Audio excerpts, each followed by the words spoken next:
I'm talking right now with Lucy White, one of the activists. What is your main reason? What brought you here from the Great Britain? Hey, so it's great to be here today. I'm from Great Britain, and the reason I'm here is because I know that Great Britain needs remigration. We know that we are heading towards becoming a minority in our own homeland very soon. So if you look at the birth rates in Great Britain, only 53% of those births were to the native population, the white Brits. And by 2031, it's predicted that those births will go below 50%. We also know that by 2063 is a prediction that we actually become a minority in our homeland. And I refuse to become a minority in my homeland. What the Save Europe Act means to you personally?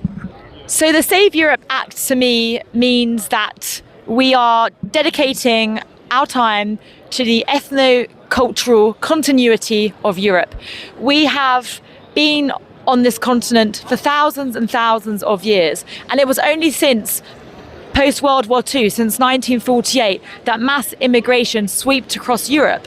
And so why on earth would we give up our entire civilization for the last 80 years? It makes absolutely no sense. And there is no way that these people can stay here. They need to go back. Why? Because by them being here, we become a minority and we don't have a homeland. So for them to be here means we don't have a home, whereas they actually have a home to go back to. So it's on a moral level, they should not be here. Are your politicians committed to remigration? In fact, no. The short answer is no. In Great Britain, these politicians will sit there, they will moan and complain about mass immigration all day long. They will talk about the crimes, the rape gangs, which were committed by the Pakistani rape gangs primarily.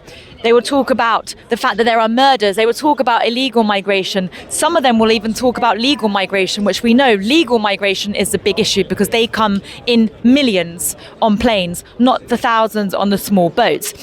Yet what frustrates me is not just our politicians, but our political commentators. They will moan and moan, yet they are not willing to talk about remigration. Sure, some of them might talk about mass deportations, but they do not have the political will and the stomach to get on with it. For example, back in 2003, under the government of Tony Blair, they rejected 82,000 refugee claims. And yet, even though those refugees were denied refugee status, they were not deported from the country. So in Great Britain, you have a situation where these illegal migrants are rejected asylum, yet they're not removed from the country. So they are still here. And this has been going on, as I said before, 2003. It's been going on for over 20 years. And the situation has got to the extent where we are now becoming a minority, which is why we need remigration. And I have no empathy or no sympathy for this because I will refuse to become a minority in my homeland.